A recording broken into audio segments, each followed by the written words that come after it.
Achieve optimal scintillation at the Seattle International Film Festival, May 7th through 17th. With 203 films from over 70 countries, the festival will immerse you in a cinematic experience unlike anywhere else. Discover independent and international films, in person, in the heart of Seattle. There's something for everyone, so join the community and start experimenting. Additional information and tickets on sale now at sif.net/festival.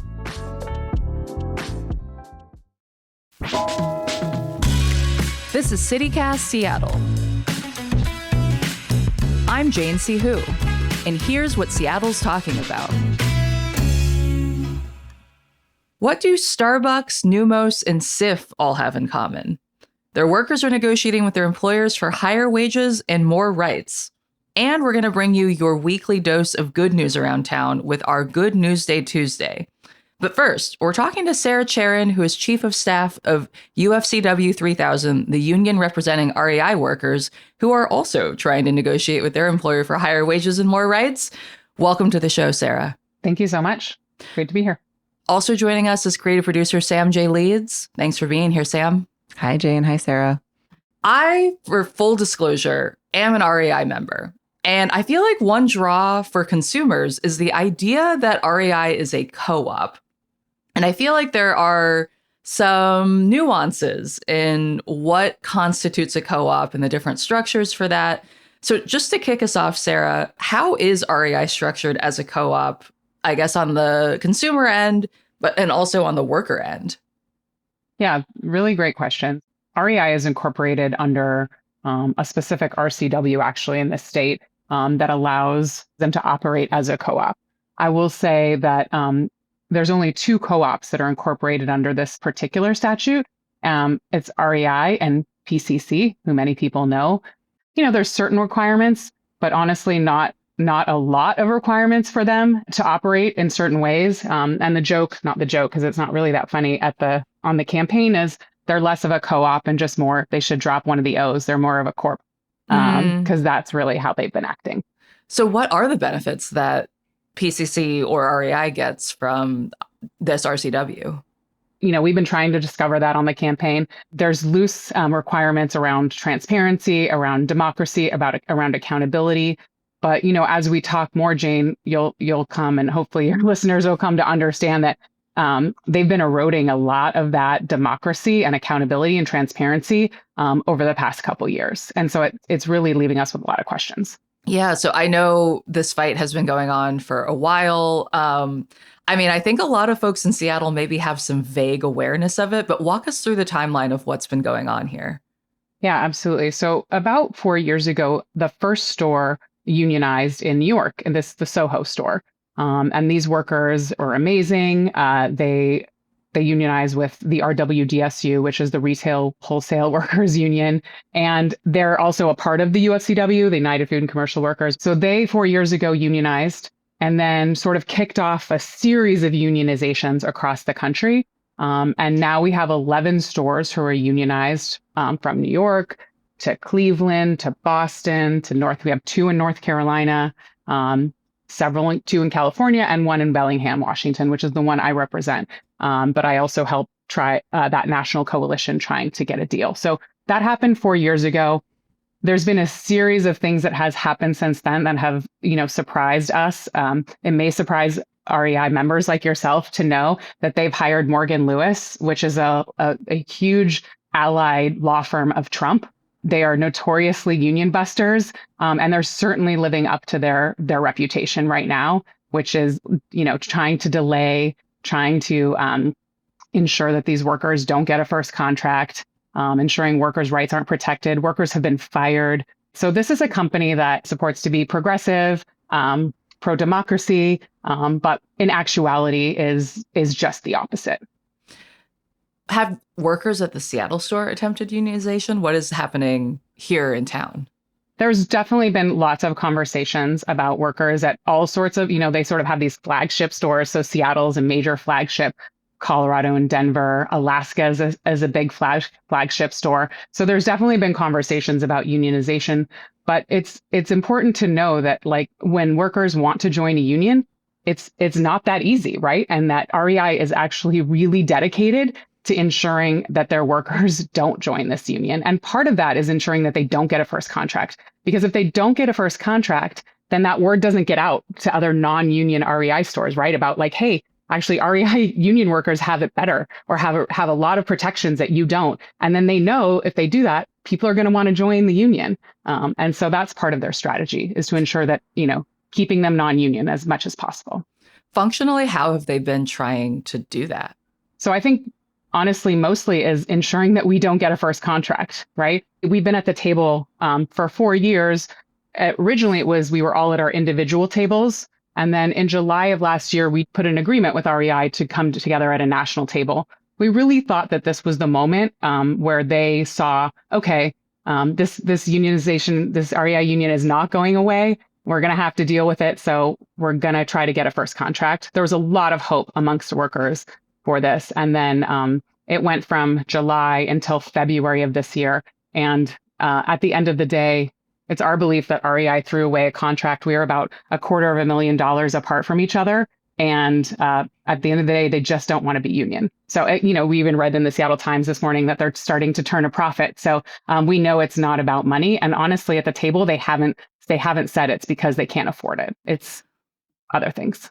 I know that in the last year, REI has had more members than ever. I think there are now 26 million REI members.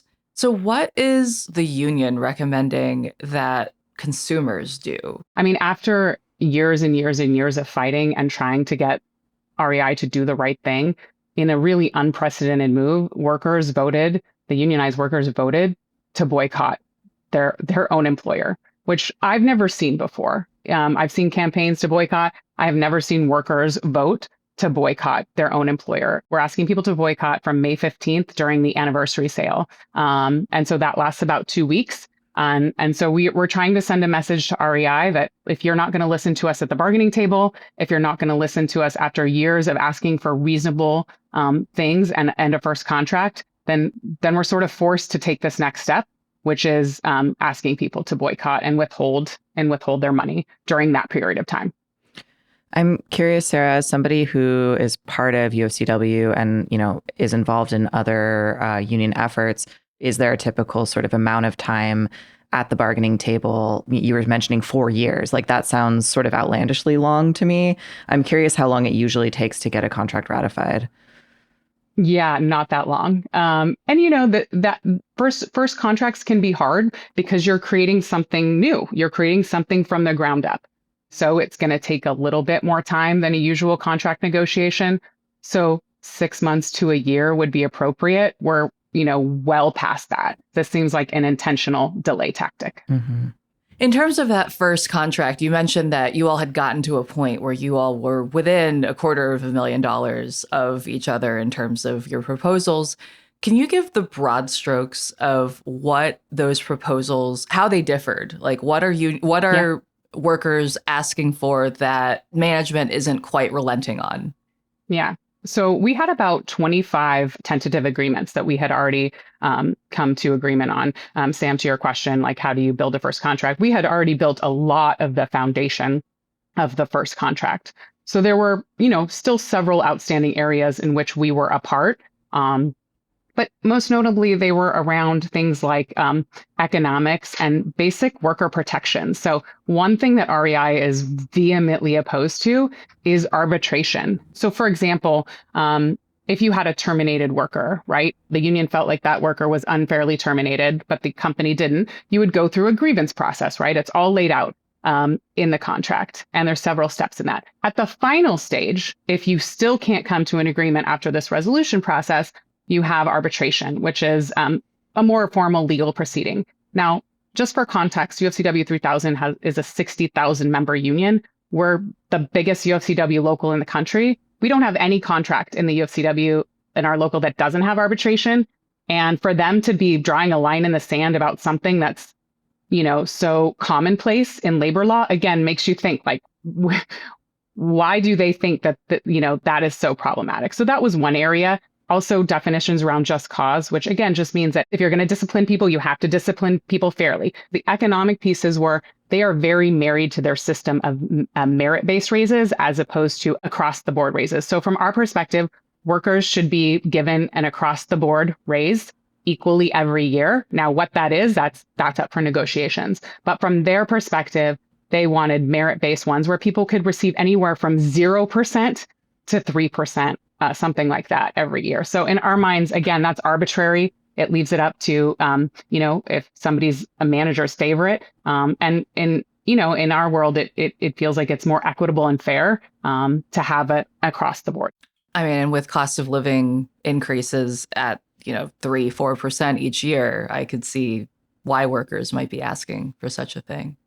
What they're asking for, and I bargained a lot of contracts, what these REI workers were asking for was not outrageous. It was very reasonable because they want a first contract. They want a protection of a first contract. And so they were willing to say, like, this isn't everything I wanted. This isn't everything my coworkers deserve. But if this is going to secure a first contract that I continue to build on, then that's what we need to do to secure our union. I said this at the bargaining table on Thursday to the employers. I said, I've never met a group of workers who have been contorting themselves into pretzels to try and get a first contract and met a company that's just so philosophically opposed to being union. Mm-hmm. Sarah Charon, Chief of Staff of UFCW 3000, thank you so much for joining us. Thank you. When we come back, we're talking about more local efforts to unionize.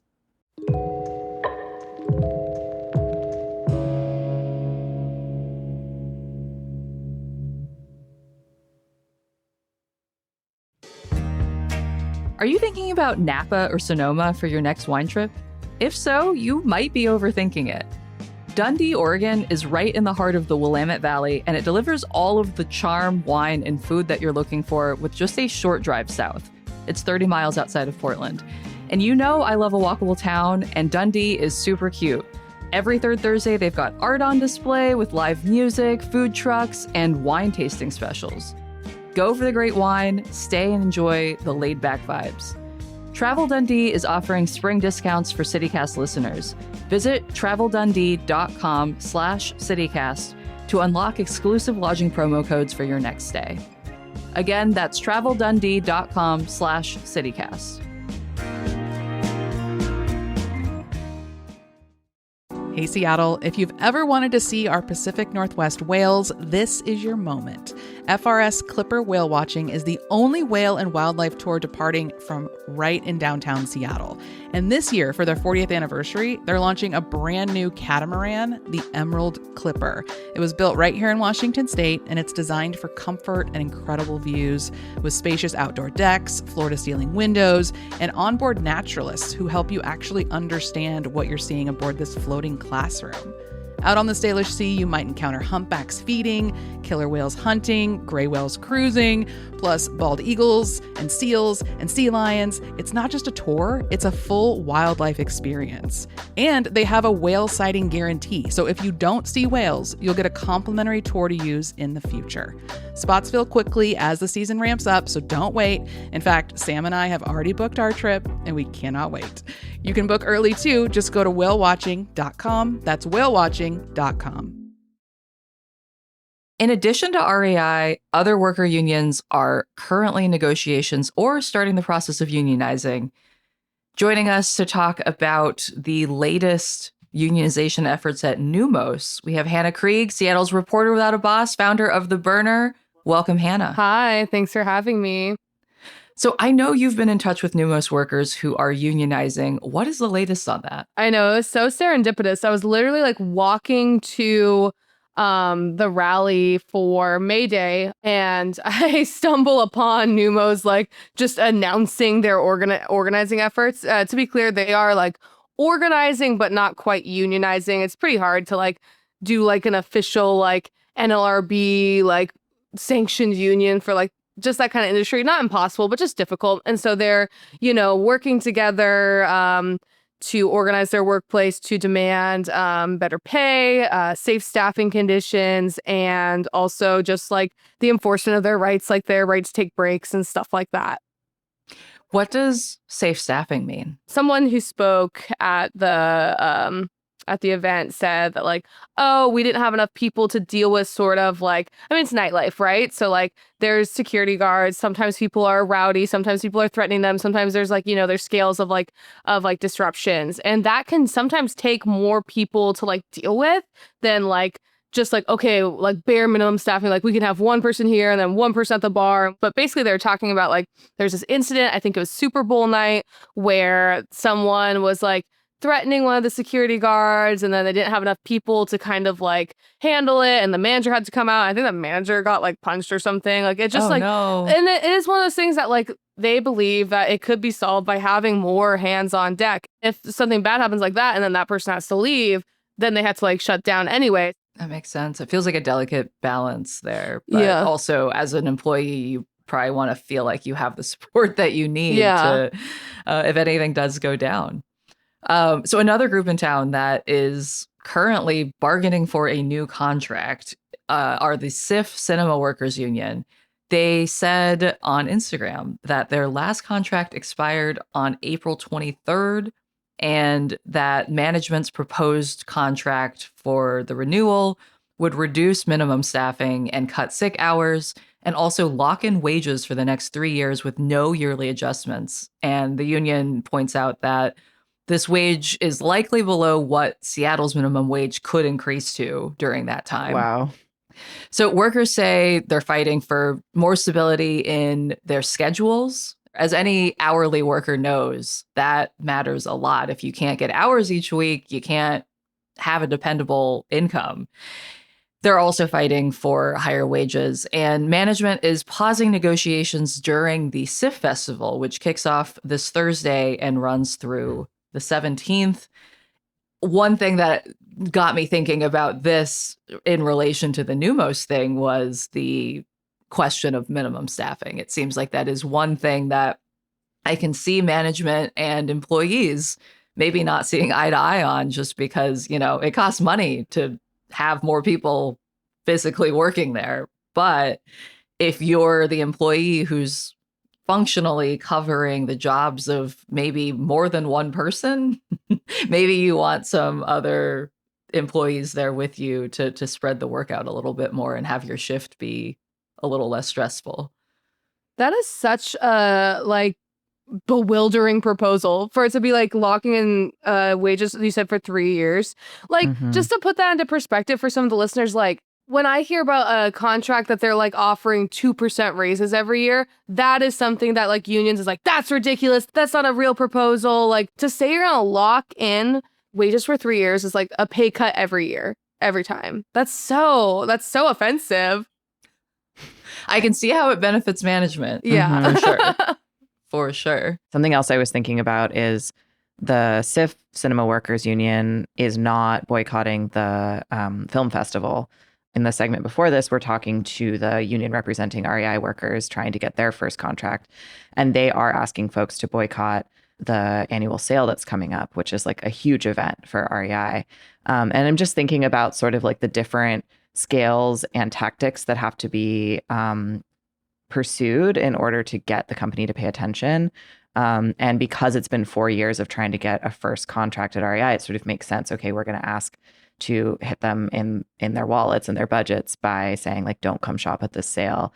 SIF is a much smaller organization, much more financially in peril, just sort of in general. And so it makes sense that they're not saying boycott the film festival. It's interesting to see like sort of the different tactics throughout our city and thinking about like what are the strategies at play here and how does your typical Seattle resident sort of consider how to navigate and negotiate all of the different worker demands that are happening kind of concurrently.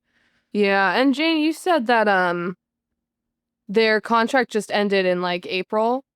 That's right. That's pretty soon to be demanding a boycott. But hey, bosses take a long time, so maybe next year we'll be boycotting it, right? Yeah, we'll Who see. knows? Hopefully not. Hopefully not. That would suck. I hope they get a good contract much sooner than that. I feel like one major difference between REI and say SIF or Neumos, and also, I mean, let's bring Starbucks into the conversation. Workers at the Pike Place store are unionizing. They're asking for $17 minimum wage, and Similarly, they are also asking for more employees to be working the floor. They want at least 3 employees working on the floor at all times. Listen, I have never been to that Starbucks because it is always so slammed. I can't imagine that they're operating with fewer than 3 people. Yeah, that's nuts. I don't know anything about running a Starbucks. I've never worked at one, but it seems like you want all hands on deck for that, especially as we a summer. Starbucks filled with tourists. Like that, the Pike Place energy, particularly in the summer, just in general, rancid. It's there's Rancid. entirely too much going on.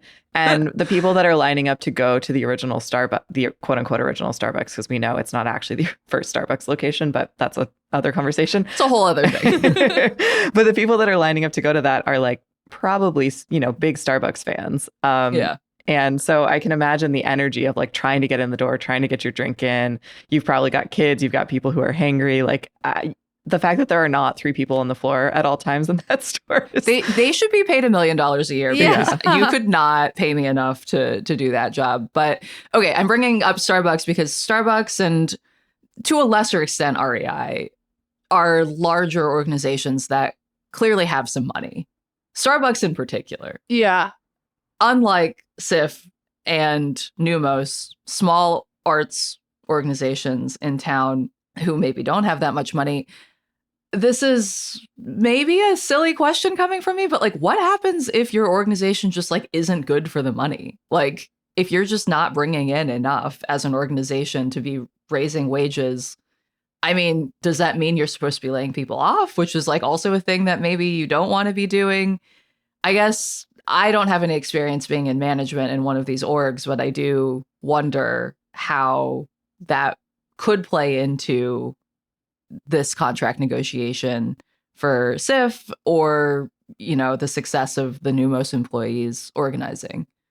I mean, they have like, management, executive teams and those non-union like people at the top of those organizations. And like, I think that's the first place that they should look if they're struggling to pay their workers is like, how much are they taking home themselves? And like, can that be shared to the people who are actually like doing the labor to like make your shit run? And then, I mean, the cruel and sad thing is if you can't pay people, your organization has to like cease to exist. Yeah, SIF's great. I love film. And that's awesome. And I support the arts, but they can, if somewhere like SIF can't exist without exploiting workers, we had to figure out a different way to do that.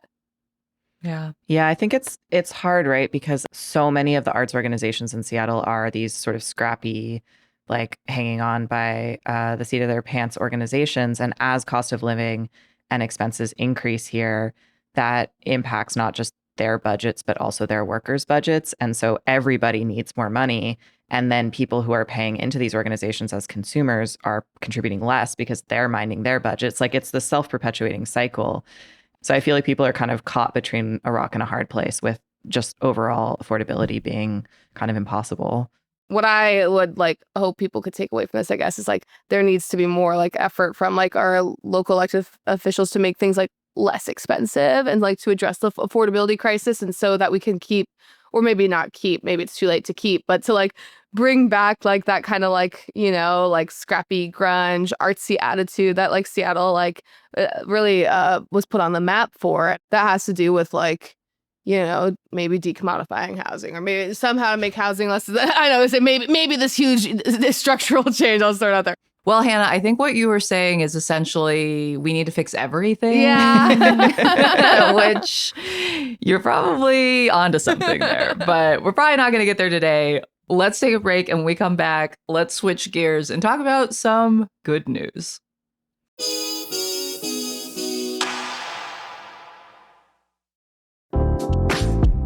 If you're in Washington and you haven't tried King Harvest hummus yet, you're missing out on a locally made favorite. Since 1977, King Harvest Hummus has been making their small batch, fresh hummus in Portland, Oregon. It's not like an average hummus. It's a thicker texture combined with bold flavors, and it creates raving fans after tasting it. Not surprising, since it's made local and fresh on the shelf. Some of our favorite flavors are roasted red pepper, jalapeno, sun-dried tomato, and of course, the classic. You can eat this healthy dip with chips, veggies, or add it to a sandwich or wrap. Or maybe you just want to eat it with a spoon. Most people buy more than one because once it's open, this healthy dip disappears fast. You've got to try it to love it. Don't miss out on expanding your snack experience with this locally made fresh dip, King Harvest Hummus. Simple, better, one dip at a time. You can find King Harvest in the refrigerated section at your local grocery store.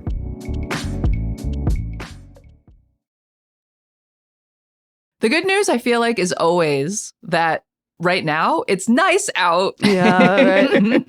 So like that's the top headline in my brain. I feel like I've spent the last few days just being a little lizard in the sun and trying to get that sweet vitamin D.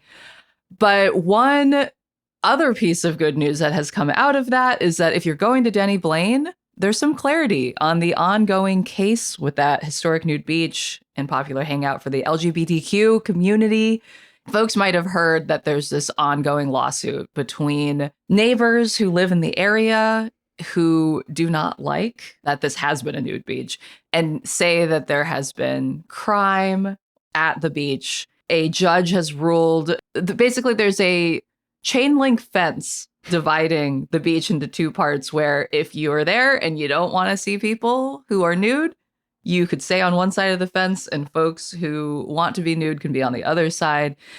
The group that has been advocating for this to stay the historical nude beach that it is, Friends of Denny Blaine, asked the judge in this ongoing lawsuit to clarify whether people can be topless at Denny Blaine because they say that private security that's been hired by a homeowner has told some people that they have to cover up. And the judge ruled that, yeah, you don't have to be wearing a shirt at Denny Blaine. So in case there's any ambiguity there and you want a place to be topless, the judge has ruled you can be topless there. On Also, either side of apparently- the fence, you can be topless. On either side of the fence. Also, in the entire city, you could be topless, Also right? Yes, actually, which I think is a little known fact that we actually don't have any city ordinances against being topless. It is a social norm, and people do strongly enforce that social norm.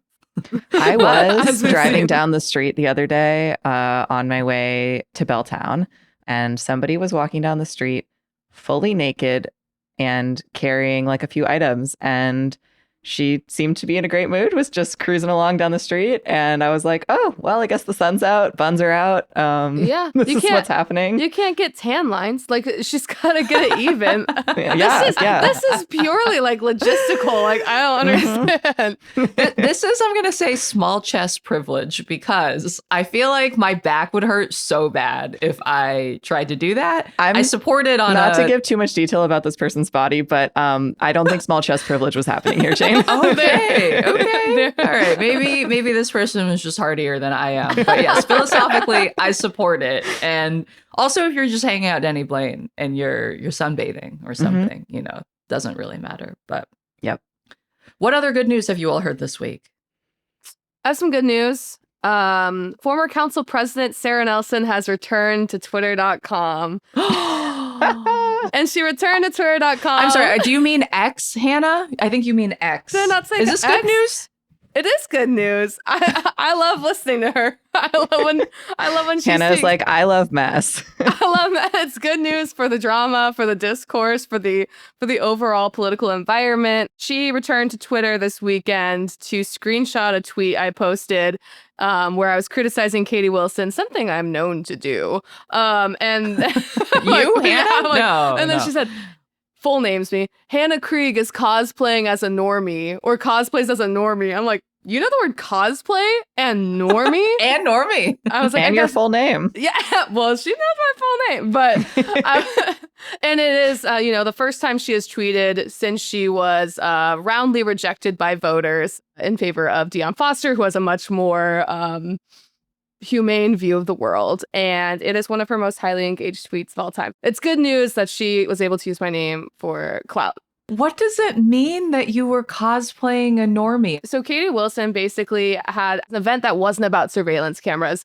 And Chris Daniels from Como asked her, she recently had a different press conference where someone, they heard shots fired nearby. And then it doesn't appear that it was, connected to the press release. And then Chris Daniels asked her, how was that? That was crazy or whatever. And she's like, yeah, it's I'm okay. I have a great team. And, just a stark reminder of all the work we need to do. And he's like, did this experience inform or change your opinion on surveillance cameras, which I think is totally in bounds? Then she kind of dodged it. And her staff are interrupted the interview and said only things that are on topic. She later came back and like talked to Daniels like in a different shot and like answered it and like just nope, doesn't really change my mind, which I don't know why she wasn't equipped to say that in the moment, but whatever. And I just said something like, nah, tomato, like she should answer the question. Chris is asking a perfectly inbounds question. And then that's me cosplaying as a normie, according to Sarah Nelson. I don't. You were saying that you're surprised she knows the words cosplay or normie, but I don't know that she does know. I mean, It seems like the usage is a little iffy there, but interesting. Okay, well, we got to the good part of that news. Mm-hmm. Yeah. You brought Sarah Nelson out of retirement. Congratulations. We'll see what she does next. I'm sure she has a bright career ahead of her. Sam, do you have any good news? I do. Speaking of spinning yarns, there is a local yarn shop tour that is happening from May 13th through May 17th. It's apparently one of the biggest events for yarn arts in the region. I'm not a fiber arts girly, but many friends of mine are. I was in a long car ride over to the Hood Canal this weekend to go oystering. And my friend, who somehow is able to crochet in the front seat without getting sick, was making a beanie the entire way there. So, wow, not really seasonally appropriate, but it was really cute. That shit takes forever to make, though. So it's like you better start now. Maybe by fall you'll have a hat. Yeah, that is true. I took one weaving class and was like, oh, maybe this will be my new hobby. And then I looked at the price of yarn and was like, yeah, no, maybe not until I make millions. Because this might be the event for you, Jane, because it's true. It's its 20th year. There are 8 stores in Seattle that are on the tour, 25 in the whole tour, which I guess stretches from South King County to Bellingham. And every shop offers yarn discounts, crochet and knit patterns, and similar to independent bookstore, the sort of scavenger hunt, they have their own little passport and you can get stamps to get prizes. So cute. So nice. Yeah, South Seattle Emerald did a really lovely write-up of sort of some of the local shops and talking specifically about some of the shops that are owned by people of color, since like the yarn and fiber arts world in the area tends to be pretty predominantly white. So that's a worthy article to check out. That's very sweet. Yeah. I like that. All right. And I got one last piece of good news for our sports ball fans. I'm not a huge Mariners person, besides getting the ferry that floats in water from the concession stand. But Randy Johnson, a pitcher who spent 10 seasons with the Mariners, is going to get a statue outside of T-Mobile next year, which is very sweet. The Space Needle flew a number 51 in honor of his number, which was being retired. I learned, I wasn't living in Seattle during the time of Randy Johnson's reign here, but I learned that he's called the Big Unit because he was 6 foot, he is 6'10". Oh, that's too tall. Can he do? I'm so sorry. That's my hot take. Baseball that height? Are you allowed to? They just move you straight to basketball. Like, right. I thought that I feel like you could be deployed into a different sport where height is necessary. Baseball is not like a tall guy sport, is it? It's like almost like soccer. Are they little? I don't remember. I do think that on average, like a baseball player does not need height to succeed. No. Trying to run the bases at that height seems hard. I guess you'd be really good in the outfield. You're not aerodynamic. You have like some resistance. Honestly, that's beautiful. I love this. Is like an even better success story now that I know he's 6'10". That's so tall. The average height of a MLB player is apparently 6'1". Oh, I guess if pretty you tall, are, but not like basketball. I guess if you're like playing in, like if you're a catcher in the field, clearly this is how much I know about sports. I can see how it would be helpful to be tall because, you know, you're like closer to where the ball is gonna end up or something. You could be 4 inches closer than your 5'8" counterparts. I can see. I can see. Yeah. But as a pitcher, I'm like, does that matter? I don't think it does. He's just unusually I guess intimidation tall. Factor. I would be kind of scared if there was a 6'10" person standing on the pitcher's mound getting ready to I would just be scared, period. Well, but that's why I'm not a pro baseball player. And that's why my softball career ended at like age 10. I'm one of those people who, when I'm sitting on the beach at Golden Gardens and people are playing volleyball around me, I'm like, please don't hit me in the head with your volleyball. So a pitcher throwing a ball at roughly 8 million miles an hour would be horrifying to me. Terrifying. Yeah.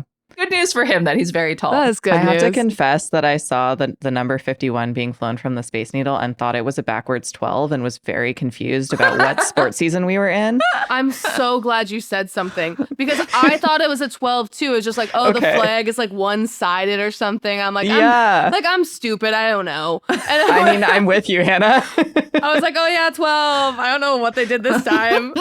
I was explaining to my partner who doesn't live here. I was like, oh, 12 is like a football thing and this like 12th man. And now I'm like, oh, it was a number 51. I literally didn't. I was wrong sport entirely. Yeah, you felt like you were really giving her some knowledge. You're like, look at this. Look, I know sports. That's a 12. In both of your defense, I saw it as a picture. It was very clear what the picture was showing, which was a 51, but it was the same font as the 12. It is the same flag, basically. They just put a different They number need on to switch it up. This was very confusing for two of us. Two out of three people were confused by this. 66% of Seattleites did not understand that was a 51 and not a 12. This is how statistics are created. You're welcome. All right, well, our methodology is very transparent, so I don't see the problem. That's all for today here at CityCast Seattle. Hannah Krieg, thank you so much for joining us. Thanks for having me. And Sam J. Leeds, thank you for confessing your confusion because it seemed like that really kicked off a whole thing for us. I'm always confused about numbers, so happy to do it.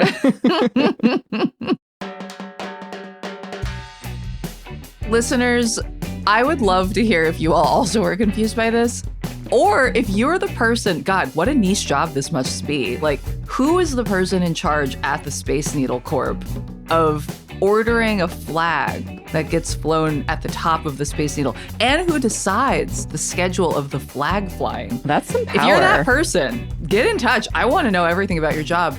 Send us an email at seattle@citycast.fm. You can also text us or leave us a voicemail at 206-880-3931. Also, just wanted to say a special thanks to our CityCast Seattle neighbors that all joined in the last week. We had a couple of folks join over the weekend as well. Daniel P. and Jennifer N. Thank you so much for being with us. We're going to have an announcement about our upcoming member event pretty soon here, so stay tuned for that. Until next time, see you, Seattle.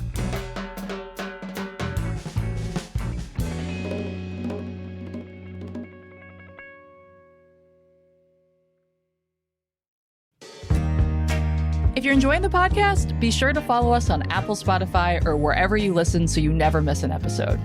Also, leave us a little review. It's really helpful. And tell your friends about us. You can also get more local news and events delivered right to your inbox by subscribing to our newsletter. Just go to seattle.citycast.fm.